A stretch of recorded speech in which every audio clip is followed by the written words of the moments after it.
Professor Ross Koppel of the University of Pennsylvania proposed a study titled Lessons from the Florida Initiative. We asked him to summarize the key points of the study for us. Give us an idea about the Florida Initiative. What exactly is it? It's an arrangement, or actually an agreement, between the contractors in Florida and the IBEW that allows more flexible arrangements. So flexible pay schedules, flexible allocation of crews, flexible composition of crews, greater mobility for the workers between locals, and it's claimed by the contractors and also by the IBEW that it's very successful. It's enabling the contractors to bid on and secure jobs that ordinarily they would not be able to get, because they can lower their prices, they can use labor in ways that seem more rational for them. The problem is that we don't have systematic data on whether it's working or not. We have contractor reports, we have anecdotal reports, which are very successful, supposedly, but we need to figure out what's happening. If I'm an electrical contractor, why should I care about the success or failure of the Florida Initiative?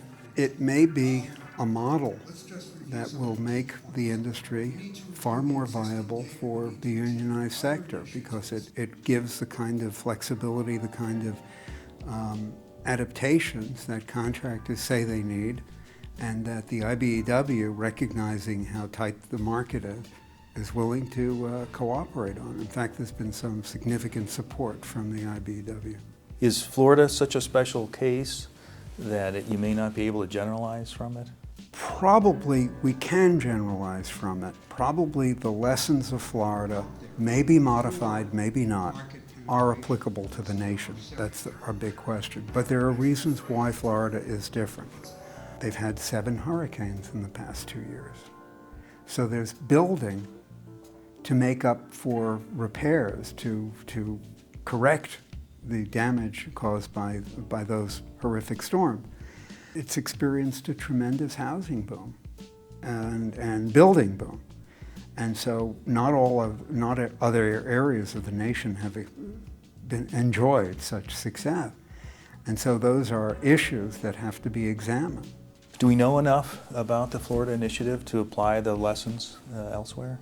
With a systematic survey of the Florida contractors, with working with the unions, by analyzing the data with a hard look to figure out market share, we can get a very good handle on that. I think we can see whether we can apply the lesson. There is no reason that even if Florida is a little different, we can't take those successes of the Florida Initiative and apply it elsewhere. I'd also point out that there are like 7 states that have elements of that. Texas, South Carolina, Central Pennsylvania, New York, a few others, where they have parts of that arrangement. So the question is, are those parts similar to what's happening in Florida? Can we learn from them? Can we combine or contrast? And can we then apply that for the rest of the nation?